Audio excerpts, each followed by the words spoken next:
미국에서 학교를 다니는 17살 고등학생이 한국 학교에 발을 디딘 순간 상상조차 하지 못했던 충격적인 광경이 펼쳐졌습니다. 수학 시간에 한국 학생들이 MIT 1학년 수준의 문제를 척척 풀어내고 미술 시간에는 날카로운 커터칼을 자유롭게 사용하는 광경까지 목격하면서 모든 편견이 무너져 내렸다고 하는데요. 특히 게임 대회 우승자가 전국 수학 경시대회 금메달리스트라는 믿을 수 없는 사실에 놀라 자신의 고정관념을 의심하다가 결국 삼성전자 미주법인에서 근무하는 아빠를 설득해 한국으로 이민까지 결심하게 된 충격적인 사연이 있다고 합니다. 과연 이 미국 여고생에게 무슨 일이 있었던 걸까요? 안녕하세요. 저는 미국에 사는 17살 고등학생 레슬리 웨버입니다. 우리 가족은 뉴저지주의 멋진 주택에서 살고 있고 아빠는 삼성전자 미주법인의 마케팅 총괄이에요. 세계적인 기업 삼성전자 덕분에 우리 가족은 최고의 의료 혜택과 교육 지원을 받으며 살고 있죠. 하지만 경제적으로는 부족함이 없었지만 마음 한켠에는 항상 허전함이 있었어요. 아빠는 늘 바쁘셨습니다. 삼성전자에서 마케팅 부문 총괄을 맡는 것만으로도 큰 책임이 따르는 일이었는데 그것만으로는 부족하셨던 건지 아빠는 마케팅 업무 외에도 새로운 프로그래밍 언어와 UI UX 디자인 공부도 하시고 심지어 주말에는 MBA 수업까지 들으셨어요. 그래서 아빠는 어릴 때부터 저와의 시간을 가진 기억이 거의 없어요. 중학교 졸업식이나 제가 교내 과학경진 대회에서 수상하던 중요한 날에도 아빠는 긴급 회의가 있다며 참석하지 못하거나 왔다 가고 전화를 받고 급하게 자리를 뜨는 경우가 많았어요. 그럴 때마다 일도 중요하지만 우리 가족에게도 조금 더 관심을 가져주셨으면 좋겠다는 생각도 자주 했죠. 미국에서는 의사면 의사로서 변호사면 변호사로서 한 분야에서 인정받는 것이 성공의 지표인데 여러 분야를 두루 섭렵하려 하시는 아빠의 모습은 어렸을 때부터 이해하기 힘들었습니다. 그러던 어느 날 저녁 아빠가 갑자기 가족 회의를 소집하셨어요. 평소와 달리 긴장된 표정으로 한국 본사에서 제안을 받았다고 말씀하시더니 우리 가족 모두가 한국으로 이주하는 게 어떠냐는 충격적인 말을 하더라고요. 저는 그 자리에서 강하게 반발했죠. 미국에서의 안락한 생활과 꿈꾸던 미래를 절대 포기하고 싶지 않았거든요. 특히 고등학교 2학년 중간에 전학을 간다는 것은 상상도 할 수 없었습니다. MIT 진학을 목표로 하고 있는 친구들과의 스터디 그룹도 매주 토요일 봉사활동을 하는 로봇공학 동아리도 모두 포기해야 한다는 사실이 믿기지 않았거든요. 격양된 목소리로 도대체 왜 한국에 가야 하는 거냐고 따졌죠. 그런데 아빠는 오히려 차분한 목소리로 말씀하셨습니다. 아빠는 한국 학교가 내가 아는 것과는 전혀 다르다고 하더라고요. 오히려 미국보다 더 넓은 시야와 다양한 능력을 키울 수 있다고 하셨죠. 저는 아빠의 계속된 설득에도 고개를 저었습니다. 미국이 모든 분야에서 앞서 있는데 작은 아시아 국가 한국에서 도대체 뭘 배운다는 말인지 전혀 이해가 안 됐어요. 게다가 영어도 서툰 곳에서 어떻게 공부하냐며 반발했죠. 그러자 아빠는 의외의 말씀을 하셨어요. 한국 사람들은 공부도 잘하고 음악도 잘하고 심지어 게임도 잘한다고요. 아빠가 다니시는 삼성전자도 애플과 어깨를 나란히 하는 세계 최고의 기업이라고 하시면서 함께 일하는 한국 동료들이 다재다능한 모습을 보면 놀랍다고 하시는 거 있죠. 그러면서 이런 능력이 다 한국 교육의 결과물이라고 강조하셨어요. 더구나 한국에서는 모든 학생이 코딩을 배우고 로봇공학에도 관심이 많다면서 제가 관심 있어 하는 분야들을 예로 들어가며 앞으로 제가 이쪽 분야에서 성공하려고 해도 한국 교육을 받지 않고는 불가능할 거라며 협박 아닌 협박을 하면서 설득하셨죠. 특히 인상 깊었던 건 아빠의 다재다능함이 한국 학교 교육에서 비롯됐다는 말씀이었습니다. 하지만 저는 그때 그 말을 전혀 믿을 수 없었어요. 오히려 아빠가 삼성전자에서 너무 오래 일하시다 보니 한국 사람들에게 지나치게 동화된 게 아닌가 하는 의심마저 들었습니다. 저는 아빠의 한국행 제안을 도저히 받아들일 수 없었어요. 아직 결정된 건 아니었지만 아빠가 진지하게 고민하고 계시다는 사실만으로도 너무 불안했습니다. 한숨만 쉬며 침대에 누워있다가 문득 이 답답한 마음을 누군가와 나누고 싶어졌어요. 떨리는 마음으로 절친한 친구 캐슬린에게 전화를 걸었습니다. 영화 감독이 되는 게 꿈인 캐슬린이라면 내 심정을 이해해줄 거라 생각했거든요. 아빠가 삼성전자 본사로부터 한국행 제안을 받았다고, 그래서 우리 가족이 한국으로 갈 수도 있다고 조심스럽게 말했죠. 그런데 영화 감독이 되는 게 꿈인 캐슬린은 제가 예상하지 못한 반응을 보였습니다. 오히려 부러워하면서 흥분된 목소리로 말하더라고요. 한국에 가서 교육까지 받게 된다니 정말 부럽다면서 자신도 한국에서 공부하고 싶다고 말했습니다. 요즘 미국에서 한국 드라마와 영화가 대세라며 한국식 연출과 스토리텔링을 배우고 싶다고 했죠. 저는 정말 의아했어요.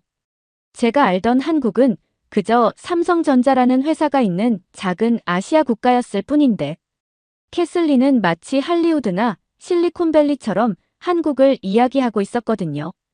특히 캐슬린이 영화를 전공하려는 학생으로서 한국 콘텐츠를 그토록 추종한다는 게 더욱 이해가 되지 않았습니다. 제 의구심을 눈치챘는지 캐슬린은 넷플릭스 글로벌 차트 1위를 휩쓸고 있는 한국 드라마들을 예로 들었죠.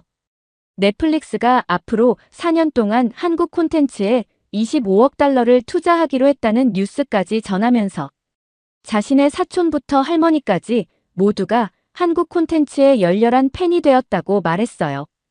음식, 뷰티, 패션, 일상 브이로그까지 한국 사람들은 정말 못하는 게 없다며 연신 감탄했습니다. 저는 여전히 회의적이었어요. 영화나 드라마야 잘 만들 수도 있겠지만 그게 교육과 무슨 상관이 있냐는 생각이 들었죠. 한국 문화를 좋아하는 건 이해하지만 한국 학교는 전혀 다른 문제 아니냐고 반문했어요. 그러자 캐슬린은 제가 전공하려는 로봇공학보다 더 첨단 기술이 집약된 것이 바로 K컬처라고 말하더라고요. 전 세계 사람들이 열광하고 소비하는 한국의 문화 콘텐츠야말로 미래 산업의 핵심이라고 설명했죠. 그러면서 캐슬린은 클라라라는 친구를 소개해주겠다고 했어요. 미국인이지만 7살 때 한국으로 건너가 10년간 한국 교육을 받은 친구라면서 마침 잠시 미국에 와 있는데 저와 비슷한 경험이 있으니 만나보는 게 어떻겠냐고 제안했습니다. 다음 날 캐슬린의 소개로 맨해튼의 한 카페에서 클라라를 만났어요. 카페 문이 열리고 금발머리의 소녀가 들어왔는데 전형적인 미국 소녀의 외모와는 달리 안녕하세요 라고 자연스러운 한국어로 인사를 하는 모습이 무척 인상적이었습니다. 클라라는 제가 한국으로 가게 될 수도 있다는 이야기를 들었다며 반가운 미소로 자리에 앉았죠. 처음에는 완벽한 미국인 외모에 한국어를 구사하는 모습이 너무 이질적이어서 살짝 당황했어요. 하지만 용기를 내어 제 상황을 설명했죠. 아빠가 삼성전자 본사로부터 제안을 받아서 한국행을 고민 중이라고요. 그러자 클라라는 답변 대신 노트북을 꺼냈어요. 제가 로봇공학에 관심이 있다는 얘기를 캐슬린에게 들었다면서 자신이 한국에서 개발한 웨어러블 로봇 프로젝트를 보여주었죠. 그런데 저는 클라라가 보여주는 화면에 깜짝 놀라지 않을 수 없었어요. ROS 기반의 휴머노이드 로봇 제어 시스템이었는데 파이썬으로 구현한 실시간 모션 컨트롤 알고리즘부터 C++로 작성된 균형 제어 모듈까지 완전 전문가 수준의 코드였거든요. 저도 모르게 몸을 앞으로 기울이며 물었죠. ROS 기반의 모션 컨트롤 알고리즘이 어떻게 저렇게 자연스러울 수 있는지, 특히 균형 제어 부분은 마치 전문가가 만든 것 같다고요. 이 정도면 MIT 준비 스터디 그룹에서 고민하던 것보다 훨씬 진보된 형태였거든요. 그런데 더 놀라운 건 클라라의 대답이었어요. 이 정도는 한국 고등학교 로봇공학 동아리에서 기본으로 다룬다는 거예요. 게다가 한국의 카이스트가 최근 개발한 웨어러블 로봇으로 세계 로보틱스 챌린지에서 1위를 차지했다는 소식도 전해주었죠. 자신도 한국 학교에서 배운 로봇공학 기초가 있었기에 이런 고급 프로젝트에 도전할 수 있었다고 설명했어요. 이어서 클라라는 다른 것들도 보여주고 싶다며 밝은 목소리로 노트북 화면을 넘기기 시작했어요. 그런데 화면 속에는 놀라운 것들이 가득했습니다. 로봇공학 프로젝트 외에도 화려한 비트가 돋보이는 자작 K-팝 음원들과 3D 그래픽으로 구현된 모바일 게임 데모 버전, 그리고 수만 명의 구독자를 보유한 요리 레시피 블로그까지 있더라고요. 저는 이 모든 것을 클라라가 직접 만든 건지 놀라움을 감추지 못하며 물었죠. 한 분야의 전문성을 키우는 것도 쉽지 않은데 이렇게 다양한 분야를 모두 잘한다는 게 도저히 믿기지 않았거든요. 제가 눈을 동그랗게 뜨고 이런 수업들을 정말 모든 학생들이 다 듣는 거냐며 놀라워하자 클라라는 한국의 교육 시스템에 대해 더 자세히 설명해 주었어요. 한국의 학교들은 학생들의 다양한 재능을 발견하고 키우는데 큰 관심을 기울인다면서 자신의 경험담을 하나하나 들려주었죠. 말을 마친 클라라는 자신이 다니는 학교에 외국인 학생들을 대상으로 하는 한국 학교 체험 프로그램이 있는데 참가해보면 어떠냐고 말을 하더라고요. 이걸 통해 직접 한국의 교육을 경험해보면 오히려 더 직접적인 느낌을 받을 수 있다고 했죠. 저는 잠시 고민했지만 클라라가 보여준 것들이 너무나 인상적이어서 결국 참가해보기로 했습니다. 특히 한국 학생들이 이렇게 다양한 분야를 동시에 공부하면서도 각 분야에서 뛰어난 성과를 내는 것이 정말 가능한지 직접 눈으로 확인하고 싶었거든요. 로봇공학부터 음악, 게임 개발까지 정말 한국의 교육이 클라라가 말한 것처럼 특별한지 꼭 경험해보고 싶었어요. 드디어 한국 학교 체험 프로그램 첫날이 밝았습니다. 긴장된 마음으로 교문 쪽으로 걸어가던 중 건너편 초등학교가 눈에 들어왔어요. 그런데 놀라운 광경을 목격했습니다. 어린 초등학생들이 부모님 없이 혼자서 등교하고 있었던 거예요. 저는 충격을 감출 수 없었습니다. 미국에서는 납치나 폭력 위험 때문에 17살인 제가 아직도 부모님의 승용차로 등하교를 하고 있는데 채 10살도 되어 보이지 않는 아이들이 홀로 등교하는 모습이 도저히 이해되지 않았거든요. 한국이 안전한 나라라고는 하지만 이건 너무 무책임한 게 아닌가 하는 생각까지 들더라고요. 그렇게 의문을 품은 채 학교 안으로 들어섰는데 또 다른 충격적인 광경이 펼쳐졌어요. 학생들이 일제히 교실 청소를 하고 있었던 거예요. 복도는 이미 깨끗이 청소가 되어 있었고 각 반에서는 학생들이 분주히 움직이며 책상을 닦고 바닥을 쓸고 있었죠. 제 안내를 맡은 학생회장 민서는 차분한 목소리로 이것이 매일 아침 있는 일상적인 풍경이라고 설명해 주었습니다. 저는 고개를 끄덕이면서도 쉽게 납득이 가지 않았어요. 미국에서는 전문 청소부들이 하는 일을 학생들이 자발적으로 한다는 게 너무나 낯설었기 때문입니다. 게다가 누군가 시키지 않았는데도 묵묵히 자신의 일을 해내는 모습이 마치 다른 세계를 보는 것 같았죠. 문득 한국의 높은 시민의식이 이런 교육에서 비롯되는 건지 궁금해졌어요. 민서에게 조심스럽게 물어보자 민서는 웃으면서 한국 학생들은 자기 주변을 청소하는 것은 물론이고 학교 전체를 관리하는 데에도 참여한다고 설명해 주더라고요. 더 놀라운 것은 학교 규율을 어긴 학생들은 방과 후에 남아서 화장실 청소까지 도맡아 한다는 이야기였어요. 그 말을 들으니 한국 학생들이 유독 예의 바르고 한국이 세계에서 가장 깨끗한 나라 중 하나로 손꼽히는 이유가 바로 이런 교육에서 비롯된 건가 하는 생각이 들었죠. 미국과 달리 청소를 통해 어릴 때부터 자연스럽게 책임감을 배우고 실천하는 모습이 인상적이었어요. 첫 수업은 수학 시간이었어요. 그런데 교실에 들어서자마자 모든 책상에 설치된 태블릿과 앞쪽 벽면의 대형 스마트보드를 보고 놀라움을 감출 수 없었습니다. 저는 궁금증을 참지 못하고 민서에게 이렇게 많은 최신 전자기기들은 학생들이 개인적으로 구매하는 것이냐고 물었죠. 그런데 민서의 대답에 저는 두 번째 충격을 받았습니다. 이 모든 것이 학교에서 무상으로 제공되는 기본 교육 장비이며 앞으로 메타버스 기반 수업까지 도입될 예정이라고 말하는 거 아니겠어요. 민서의 말에 저도 모르게 당황하여 그럼 이게 특수고등학교만 해당되는 것이냐고 다시 물었어요. 아무리 한국이 잘 사는 나라라고 해도 모든 학생에게 이런 고가의 장비를 무상으로 제공한다는 게 도저히 믿기지 않았기 때문이었죠. 제가 다니던 미국 고등학교에서는 기본적인 태블릿 하나조차 개인이 구매해야 했으니깐요. 그런데 민서는 이건 정말 기초적인 수준이라며 특수학교에는 전문 교육을 위한 VR 장비까지 따로 구비되어 있다고 설명했습니다. 그런데 더욱 놀라운 것은 수업 내용이었어요. 선생님께서 다중적분과 벡터 미적분을 설명하시는데 저는 깜짝 놀랄 수밖에 없었습니다. 제 오빠가 MIT 1학년 때 배운다며 고민했던 내용이었기 때문이었죠. 더 놀라운 건 그 다음이었습니다.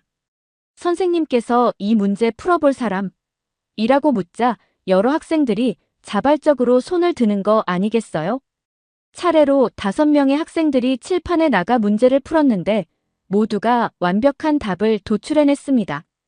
저는 너무 신기해서 민서에게 이게 정말 일반적인 광경이냐고 물어봤어요.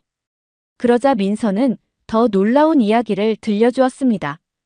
방금 칠판에서 가장 마지막에 문제를 푼 재민이는 전국 수학경시대회 금메달리스트인데 동시에 전국 e스포츠 대회 우승자라는 것이었죠.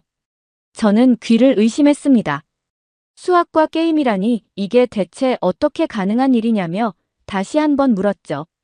그러자 민서는 미소를 지으며 한국에서는 이렇게 여러 분야에서 재능을 보이는 학생들이 많다고 설명했어요. 자신만 해도 로봇공학을 공부하면서 작곡에도 관심이 있어 교내 밴드부 활동까지 한다고 했습니다. 게다가 옆반의 수진이는 전국 피아노 콩쿠르 대상을 받으면서 동시에 인공지능 프로그래밍 대회에서도 수상했다는 거였어요. 저는 입을 다물지 못했습니다. 미국에서는 한 분야에서 전문성을 키우는 것만으로도 벅찬데 이렇게 서로 다른 영역에서 뛰어난 성과를 내는 것이 어떻게 가능한지 도저히 이해할 수 없었어요. 제가 외국에서 왔다고 일부러 놀리는 건가 싶을 정도로 믿을 수 없는 이야기였었어요. 두 번째 시간은 미술이었는데 선생님께서는 특별 활동으로 입체 팝업 카드 만들기를 소개하셨어요. 두꺼운 종이를 정교하게 잘라서 여러 층을 만들고 그 사이에 장치를 넣어 카드를 펼치면 그림이 튀어나오는 입체 작품을 만드는 수업이었죠.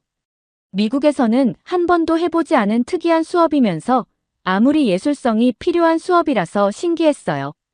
그런데 선생님께서 도안을 나눠주시며 정교하게 자르라고 말씀하셨는데 저는 어떻게 시작해야 할지 막막했어요. 손가락으로 두꺼운 종이를 찢어야 하나 어떻게 해야 하나 고민하면서 주변을 둘러보았죠. 그때였습니다. 옆자리에 앉은 전현호가 필통에서 무언가를 꺼내는 것이 보였어요. 처음에는 제가 잘못 본 줄 알았습니다. 다시 한번 자세히 보니 분명 날카로운 커터칼이었어요. 순간 심장이 쿵 하고 내려앉는 것 같았습니다. 식은땀이 흘렀어요. 지난해 제 친한 친구 제시카가 미술 시간에 커터칼을 가지고 있었다는 이유만으로 10일간 정학을 당했던 일이 떠올랐습니다. 교실에서 무기가 될 수 있는 물건을 절대 반입하면 안 된다는 교장 선생님의 엄중한 경고가 아직도 귓가에 생생했어요. 미국에서는 학교 총기 사고와 테러의 위험 때문에 학생들의 소지품 검사가 매우 엄격했습니다. 심지어 제시카는 이 일로 인해 다른 학부모들의 강력한 퇴학 요구에 시달리기도 했죠. 그런데 한국 학교에서는 필통에 커터칼을 아무렇지 않게 넣고 다닌다는 사실이 믿기지 않았어요. 그런데 갑자기 전현호가 제 쪽으로 몸을 돌리는 게 아니겠어요? 순간 온몸이 얼어붙는 것 같았습니다. 날카로운 칼날을 든 채 저를 향해 다가오는 현호를 보며 최악의 상황까지 떠올랐어요. 도망쳐야 하나, 소리를 질러야 하나, 혼란스러운 생각들이 머릿속을 스쳐 지나갔어요. 그런데 전현호는 부드러운 미소를 지으며 커터칼의 손잡이를 제게 내밀었습니다. 혹시 커터칼이 필요한지 물으며 도안을 자르기 어려워 보여서 도와주고 싶다고 친절하게 말했어요. 저는 그 순간 너무나 당황스러워서 아무 말도 할 수 없었죠. 주변을 둘러보니 다른 학생들도 자연스럽게 커터칼을 사용하고 있었어요.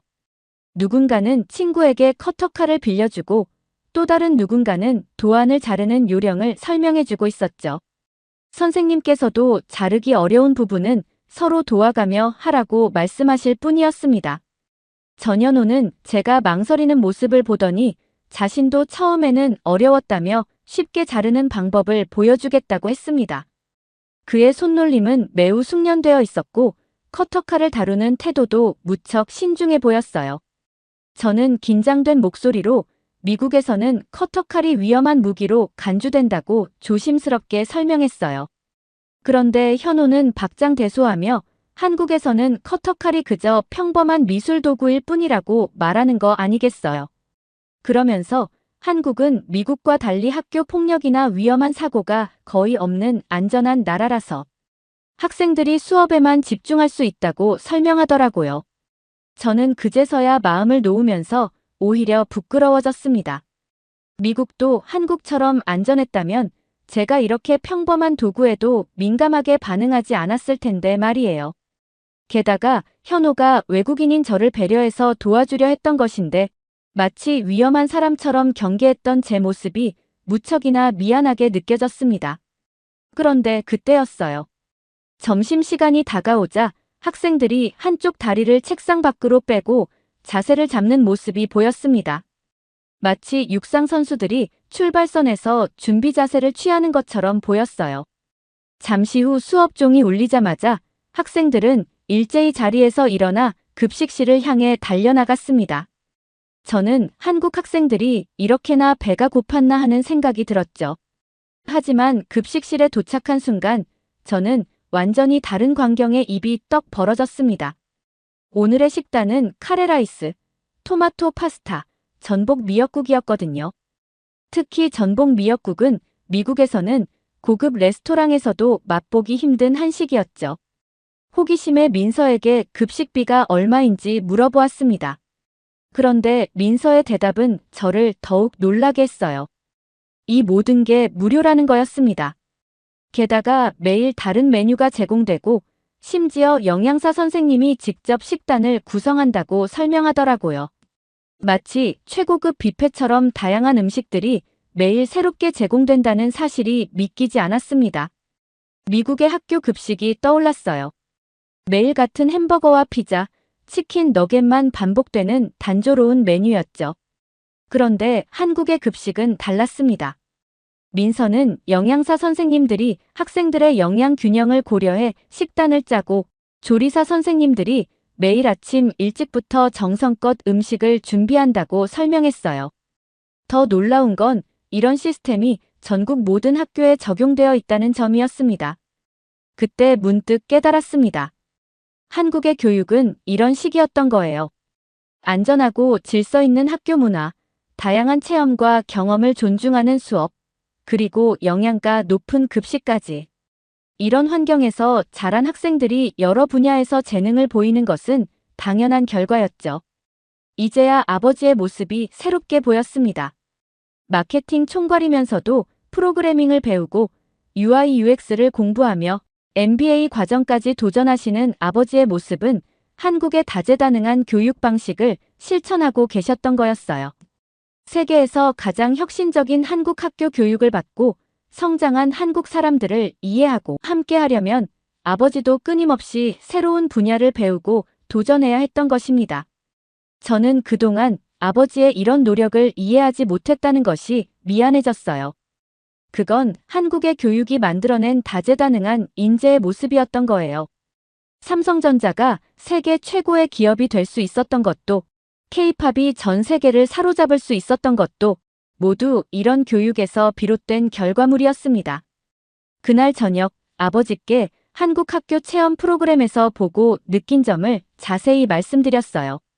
아버지는 제가 한국행에 긍정적으로 변한 것을 기뻐하시며 앞으로 제가 경험하게 될 더 많은 놀라운 것들에 대해 이야기해 주셨습니다. 저는 이제 확신할 수 있었어요. 한국으로의 이주는 제 인생의 새로운 전환점이 될 거라는 걸요. 오늘 사연 어떻게 들으셨나요? 끝까지 들어주셔서 정말 감사합니다. 오늘 사연이 재미있으셨다면 좋은 의견을 댓글로 남겨주세요. 공유도 많이 해주시고요. 구독 버튼까지 눌러주시면 정말 감사하겠습니다. 저는 더 좋은 사연으로 찾아뵐게요. 감동도서관이었습니다. 감사합니다.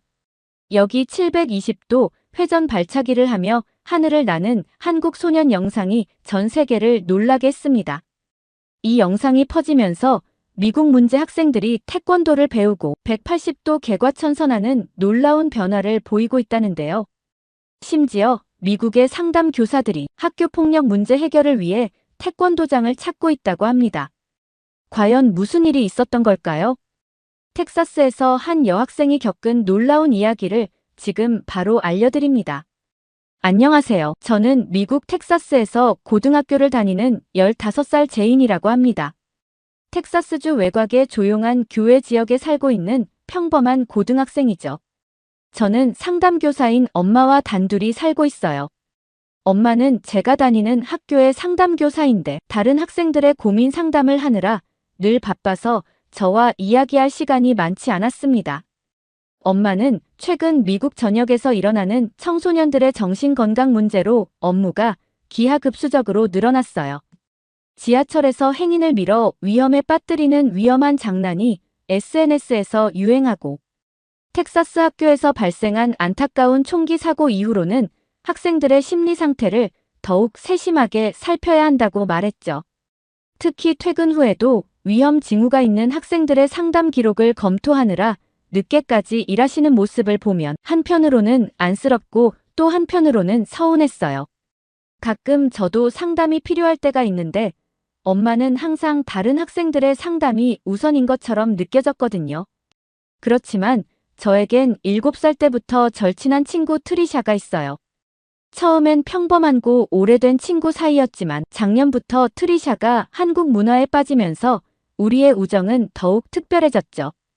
특히 트리샤는 한국산 제품이라고 하면 사족을 못 쓰는 아이였어요. 그러던 어느 날 트리샤가 워싱턴에 사는 사촌에게서 불닭볶음면을 구했다며 자신의 집에서 같이 먹자고 연락이 왔어요. 저도 까르보 불닭을 좋아하는데 역시 내 친구라는 생각이 들어서 바로 트리샤 집으로 뛰어갔죠. 냉큼 기대감에 부풀어 트리샤 집 문을 열자 트리샤가 분홍색 앞치마를 두르고 활짝 웃으며 저를 반겨주었죠. 한국산이라면 뭐든 행복해하는 트리샤의 웃음에 저도 덩달아 기분이 좋아졌습니다. 트리샤는 벌써 물을 올려놓았으니 곧 불닭볶음면이 끓을 거라고 말하더라고요. 그러면서 신이 났는지 엉덩이를 까딱거리며 가스레인지 쪽으로 걸어갔죠. 걸어가면서 트리샤는 얼마나 흥분했는지 블랙핑크 로제의 아파트 동작을 흉내내며 팔딱팔딱 거리면서 좋아하고 있었어요. 저도 덩달아 신이 나서 트리샤의 뒤를 따라 블랙핑크의 안무를 흉내내며 주방으로 따라갔어요. 그런데 트리샤가 봉지를 뜯고 까르보 소스를 꺼내더니 갑자기 손가락에 펴바르는 게 아니겠어요. 저는 처음에는 소스가 실수로 손에 묻은 건가 싶어서 지켜만 보고 있었어요. 그런데 트리샤는 그 소스를 자신의 입술에 살짝 바르는 게 아니겠어요. 단순히 손가락에 묻은 소스를 핥아 먹으려는 게 아니라 마치 립스틱을 바르듯 정성스럽게 입술 위에 바르는 거예요. 저는 너무 놀라서 그 소스를 입술에 바르고 나중에 혀로 핥아 먹으려는 건지 물었어요. 소스는 나중에 물이 끓으면 면이랑 같이 먹어야 한다면서 입술에 그렇게 발라놓는 이유가 뭐냐고 물었죠. 트리샤가 아무리 한국산 제품을 좋아해도 소스만 입술에 뻘겋게 발라놓으면 너무 맵지 않을까 걱정이 되었기 때문이죠. 그런데 이어지는 트리샤의 말에 저는 경악하고 말았습니다. 트리샤는 장난스럽게 키득거리며 이것이 바로 K-뷰티라고 설명하는 거예요. 불닭 소스의 매운맛이 입술을 생기발랄하고 도톰하게 만들어준다면서 요즘은 한국산 식재료가 무척 깨끗하고 건강해서 화장품처럼 피부에 바르는 사람들이 많아졌다고 신이 나서 이야기하더라고요. 저는 한국 문화를 좋아하긴 하지만 이건 말도 안 된다며 혹시 나를 놀리는 건지 의심스러운 눈초리로 물어봤습니다. 트리샤는 제 질문에 답하려다가 매운 기운 때문인지 스아스아 소리를 내며 말을 이어갔어요. 진짜 까르보든 뭐든 요새 한국산 제품을 피부에 바르는 게 대세라면서. 특히 이 트렌드 때문에 가뜩이나 인기 폭발이던 불닭볶음면이 마트에서 품절 대란이 났고, 심지어 일부 마트에서는 한 사람당 구매 수량까지 제한했다고 자랑스럽게 설명했죠. 제가 계속 의심스러운 표정을 짓자 트리샤는 더욱 흥분된 목소리로 자신의 스마트폰을 보여줬어요. 핫소스 립 틴트 챌린지라는 새로운 트렌드였는데, 화면 속에는 수많은 10대들이 불닭 소스로 입술을 도톰하고 선명하게 만드는 영상이 가득했습니다. 영상들을 보다 보니 저도 슬슬 궁금해졌어요. 그래서 다른 어떤 한국 제품이 요즘 K뷰티처럼 유행하는지 물어봤죠. 그러자 트리샤는 눈을 반짝이며 냉장고를 활짝 열었습니다. 정갈하게 정리된 냉장고 안에는 김치는 물론이고 고추장, 된장, 간장까지 다양한 한국 식품들이 가지런히 놓여 있더라고요. 그때 트리샤가 냉장고 맨 아래 칸에서 반투명한 용기 하나를 꺼냈어요. 뽀얀 노란빛을 띠는 통마늘이었습니다. 그런데 갑자기 트리샤가 그 마늘통을 열더니 통째로 입에 털어넣는 게 아니겠어요? 저는 경악하고 말았죠.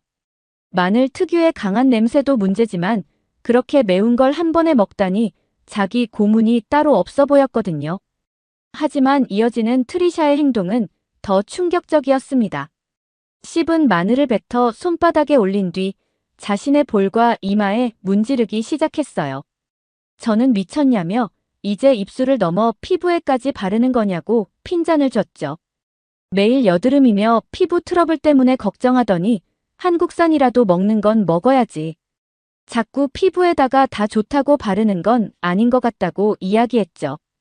그런데 트리샤는 오히려 신이 나서 마늘의 효능을 설명하기 시작하는 거 아니겠어요? 마늘에는 항산화 성분이 풍부해서 피부 노화를 막아주고 항균 작용이 있어서 여드름도 예방한다나요. 심지어 한국산 화장품의 대부분에 마늘 성분이 들어있다면서. 한국인들의 맑은 피부 비결이 바로 마늘 때문이라고 설명했습니다. 트리샤는 자신의 주장을 입증하듯 얼굴을 제 앞으로 바짝 들이밀었어요. 그런데 자세히 보니 예전에 트리샤의 볼과 이마를 뒤덮었던 여드름이 거짓말처럼 사라지고 그 자리에 맑고 깨끗한 피부가 자리 잡고 있는 거 아니겠어요? 트리샤는 더욱 신이 나서 스마트폰으로 다른 영상들을 보여주었어요. 놀랍게도 미국 학생들이 통마늘을 씹어먹고 피부에 바르는 영상이 줄줄이 이어졌습니다. 트리샤는 흥분된 목소리로 자신의 경험을 이야기했죠. 이렇게 효과가 좋은 줄 알았다면 진작 시작할 걸 그랬다면서. 한국인들은 매일 마늘을 먹어서 나이와 성별에 관계없이 피부가 좋은 거라고 설명했어요. 요즘은 김치볶음밥이나 젓갈처럼 마늘이 듬뿍 들어간 한국 음식을 자주 먹는다고 했습니다. 한국인들이 똑똑하고 스마트한 것도 마늘과 김치 덕분이라며 한국 음식에 대한 찬사를 아낌없이 쏟아냈죠. 그러던 어느 날 점심시간이 막 끝나고 트리샤와 교실 뒤편에서 K-팝 댄스 동작을 연습하고 있었죠. 그때 브래드가 교실로 들어왔습니다. 브래드는 평소에도 한국에 대해 좋지 않은 말을 자주 하던 아이였죠. 그도 그럴 것이 브래드의 아빠는 일본계 기업의 고위 임원이었거든요. 그런데 최근 들어 브래드가 한국이 일본보다 후진적이고 미개한 국가라며 친구들 사이에서도 노골적인 반감을 드러내는 경우가 많아졌죠. 소문으로는 브래드 아빠의 회사가 미국 내 매출이 급감하면서 경영 책임을 지고 사임했다고 하더라고요. 더구나 그 와중에 LA에 거주하는 한인들은 앞장서서 산불 피해 복구를 도왔고 한국 기업들의 이미지는 더욱 좋아졌다고 해요. 게다가 이 때문에 브래드 아빠 회사 경쟁사인 한국 기업의 매출이 크게 올랐다는 이야기도 들렸죠. 그런 브래드가 트리샤 옆을 지나갈 때였어요. 재미있게 춤추며 놀고 있는 저희를 힐끗 보더니 인상을 찌푸렸습니다. 뭔가 심상치 않은 기운이 감지되어 저도 덩달아 긴장이 되었어요. 브래드도 제 날카로운 시선을 느꼈는지 옆으로 휙 고개를 돌리더니 자리에 앉으면서 스팅크라고 말을 내뱉었어요. 스팅크는 쓰레기 같은 악취가 난다는 뜻의 모욕적인 말이었죠. 순간 교실의 공기가 얼어붙는 것 같았습니다. 트리샤가 브래드를 향해 돌아서며 혹시 자신을 두고 하는 말이냐고 날카롭게 물었어요. 그러자 브래드는 코를 움켜쥐며 어디서 고약한 썩은 냄새가 난다고 하는 거 아니겠어요. 이어서 트리샤를 위아래로 훑어보더니 혹시 마늘 먹었냐며 비웃음 섞인 목소리로 물었죠. 트리샤는 그게 무슨 상관이냐며 따져 물었어요. 브래드는 더 큰 목소리로 미국인이 한국 사람처럼 마늘이나 먹으니까 역겨운 냄새가 나는 거 아니냐며 비아냥거렸죠. 주변에서 한국 문화를 좋아하던 친구들의 표정이 하나둘씩 굳어갔어요. 트리샤는 분노로 얼굴이 붉게 달아올랐고 주먹을 꽉 쥐었다 폈다 하면서 감정을 추스르려는 모습이 보이더라고요. 말다툼이 점점 더 심각해지는 것을 보며 저는 이대로 두면 안 되겠다는 생각이 들었죠. 서둘러 옆반에 있는 트리샤의 남자친구 버튼에게 상황을 알렸습니다. 그런데 버튼이 교실에 들어서자마자 보여준 모습은 제가 예상했던 것과는 달랐어요. 버튼은 놀랍도록 차분하게 상황을 지켜보았고 일방적으로 트리샤의 편을 들지도 않더라고요. 오히려 버튼은 브래드에게 무슨 일이냐고 침착하게 물었죠. 브래드가 트리샤에게서 마늘 냄새가 난다며 불평했지만 버튼은 흔들림 없이 대응했어요. 다른 사람이 무엇을 먹고 다니는 게 무슨 상관이냐면서 트리샤가 한국 음식을 좋아해서 먹는 건데 그렇게 심하게 말할 필요가 있냐고 하더라고요. 버튼의 대응에 브래드의 거친 말과 행동이 계속되었지만 버튼은 신기하리만큼 차분하더라고요. 마치 오랜 수양을 쌓은 사람처럼 평정심을 유지하는 모습이 보였죠.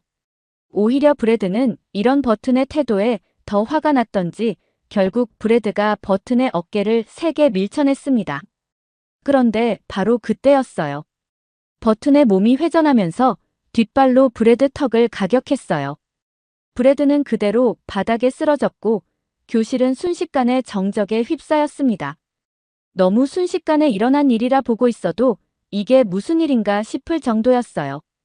버튼이 입고 있던 평범한 바지가 후욱후욱 소리를 내며 공기를 가르더니 번개처럼 빠른 발차기가 브래드의 얼굴 앞을 스쳤거든요.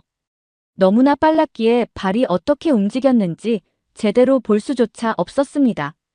마치 영화에서나 볼 법한 장면이 눈앞에서 펼쳐진 것 같았죠. 주변의 친구들도 놀란 표정으로 서로를 바라보았고 선생님이 교실에 도착하면서 상황은 정리되었어요. 하지만 누구도 방금 전에 일어난 일을 제대로 이해하지 못한 듯 했습니다. 사람의 움직임이 저렇게 빠를 수 있다는 게 믿기지 않았거든요. 그 일이 있고 며칠 뒤 트리샤와 점심을 먹으며 그날의 이야기를 나눴어요. 제가 브래드에게 날린 버튼의 발차기가 정말 멋있었다고 말하자 트리샤가 빙그레 웃으며 재미있는 이야기를 들려주었습니다.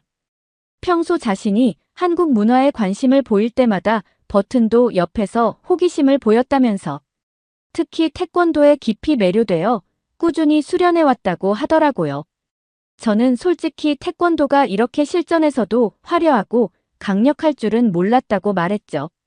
그러자 트리샤는 눈을 반짝이더니 스마트폰을 꺼내 한 영상을 보여주었습니다. 그런데 영상에서는 태극기가 그려진 도복을 입은 한 소년이 태권도 시범을 보이고 있었어요. 세계 대회에서 우승을 차지한 장면이었는데 놀랍게도 우리와 나이가 같은 15살 중학생이라고 하더라고요. 영상 속 소년의 동작은 정말 눈을 뗄 수 없을 만큼 정말 놀라웠죠. 마치 중력을 거스르듯 가벼운 발걸음으로 몸을 띄우더니 공중에서 연속으로 3번이나 발차기를 날렸습니다. 놀라운 건 거기서 끝이 아니었죠. 540도 회전 발차기를 성공시킨 후 마지막 세레모니로 720도 발차기까지 선보이더라고요.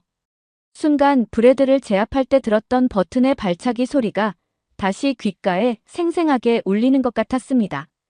태권도는 정말 한 동작 한 동작이 무술이면서도 예술 작품 같아서 보는 내내 감탄하지 않을 수 없었죠. 저는 한국의 태권도가 이렇게 멋진 무술인 줄 몰랐다고 말했습니다. 그러자 트리샤는 더욱 신이 나서 설명하기 시작했어요.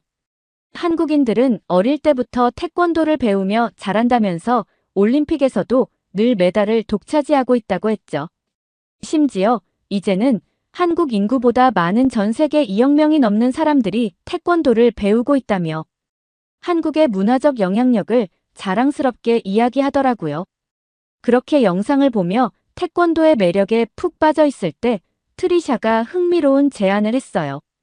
오늘 버튼이 태권도장에 수련하러 가는데 우리도 같이 가보지 않겠냐고 물었죠. 마침 오늘은 승급 심사를 위한 시범도 있다면서 실제로 보면 더 멋질 거라고 말했습니다. 저는 호기심에 이끌려 바로 수락했어요. 방과 후 태권도장에 도착하자 예상보다 훨씬 많은 사람들이 수련하고 있었습니다.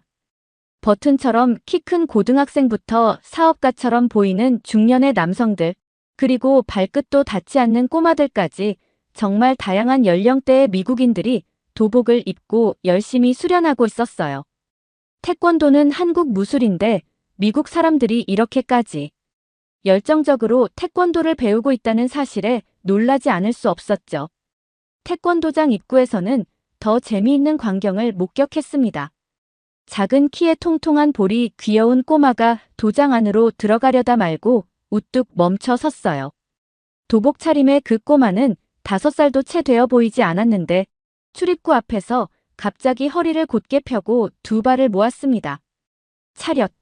하는 구령에 맞춰 작은 두 주먹을 허벅지에 바짝 붙이더니 경례! 소리와 함께 90도로 허리를 깊이 숙였어요.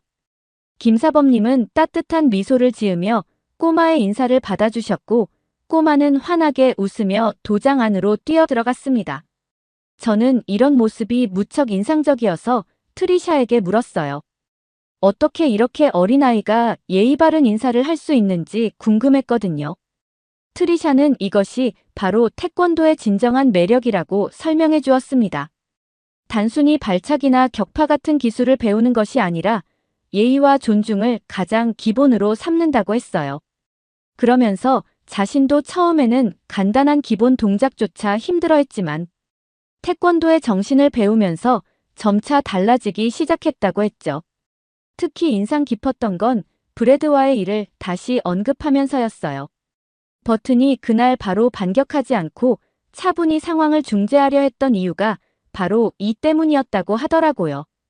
태권도는 절대 상대를 먼저 공격하지 않고 자신을 수양하는 무술이라 했죠. 마침 그때 김사범님이 어린 수련생들의 기본 동작 지도를 마치고 도장 한켠에서 휴식을 취하고 계셨어요. 저는 용기를 내어 김사범님께 다가가 공손히 인사를 드리고 태권도에 대해 여쭤보았습니다. 김사범님은 따뜻한 미소를 지으시며 자신의 이야기를 들려주셨어요. 전 세계에 1000명 정도밖에 없다는 태권도 구단 보유자로 7살 때부터 태권도를 시작하셨다고 합니다. 80년대부터 미국 각지를 돌아다니며 태권도를 알리는 일을 하셨고 이제는 이 지역 청소년들의 인성 교육에 모든 열정을 쏟고 계신다고 하더라고요. 저는 궁금증을 참지 못하고 왜 이렇게 어린 미국 아이들이 한국의 태권도를 배우고 심지어 예절까지 철저히 지키는 건지 물어보았죠. 그러자 김사범님은 잠시 생각에 잠기시더니 가까이에서 수련하고 있는 초등학생들을 가리키셨어요. 저 아이들이 처음 왔을 때는 서로 밀치고 장난만 치던 아이들이었는데 태권도를 배우고 나서부터 남을 먼저 공격하고 강함을 절대 뽐내지 않는다고 하더라고요. 태권도를 수양하면 할수록 아이들이 평화를 지키고 자신을 다스리는 법을 배운다고 했죠. 실제 도장 안을 둘러보니 마치 작은 사회처럼 다양한 연령대의 수련생들이 함께 어울려 수련하고 있었습니다.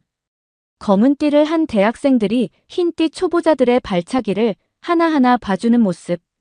체격이 큰 어른이 어린아이와 짝이 되어 겸손하게 기본 동작을 맞춰주는 장면들이 눈에 들어왔어요.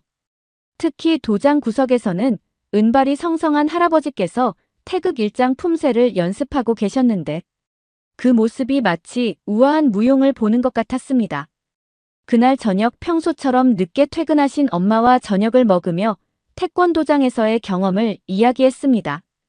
도장에서 본 예의 바른 아이들의 모습부터 김사범님의 가르침까지 하나하나 설명해 드렸어요. 특히 태권도가 단순한 무술이 아닌 정신 수양의 길이라는 점을 강조하면서 이런 가치관이 요즘 우리 학교의 문제들을 해결하는데 도움이 될 것 같다고 말씀드렸죠. 그러자 엄마는 반가운 듯 미소를 지으시며 최근 상담했던 톰이라는 학생 이야기를 들려주셨어요. 분노 조절에 어려움을 겪던 톰도 친구 따라 태권도를 배우기 시작했는데 석 달 만에 놀라운 변화가 있었다고 하더라고요. 예전에는 작은 일에도 화를 내고 주먹을 휘두르던 아이가 이제는 차분하게 대화로 문제를 해결하려 한다면서 태권도의 교육적 효과를 직접 확인하셨다고 했습니다. 저는 더욱 신이 나서 오늘 도장에서 본 것들을 이야기했어요. LA의 산불 현장에서 한인들이 솔선수범해서 피해 복구를 도왔다는 이야기부터 전 세계 2억 명이 넘는 사람들이 태권도를 수련한다는 사실까지 전했습니다. 특히 인상 깊었던 건 어린 꼬마부터 나이 드신 어르신까지 모두가 서로를 존중하며 수련하는 모습이었다고 말씀드렸죠. 엄마는 제 말을 주의 깊게 들으시더니 요즘 미국의 청소년 문제를 해결하는데 한국의 문화가 큰 도움이 될 것 같다고 하셨어요. 그래서 상담이 필요한 아이들에게 태권도를 적극적으로 추천하고 계시다고 했죠. 인내와 절제, 예의를 배우는 태권도야말로 지금 우리 아이들에게 가장 필요한 것이라고 말씀하셨습니다. 저는 그날 밤 태권도가 단순한 운동이나 무술이 아닌 한국의 정신과 문화를 세계에 전하는 훌륭한 매개체라는 것을 깨달았어요. 전 세계 어디에서도 찾아볼 수 없는 한국만의 독특한 예절, 문화와 정신 수양이야말로 태권도의 진정한 힘이라는 생각이 들었습니다. 오늘 사연 어떻게 들으셨나요? 끝까지 들어주셔서 정말 감사합니다. 오늘 사연이 재미있으셨다면 좋은 의견을 댓글로 남겨주세요. 공유도 많이 해주시고요. 구독 버튼까지 눌러주시면 정말 감사하겠습니다. 저는 더 좋은 사연으로 찾아뵐게요. 감동도서관이었습니다. 감사합니다.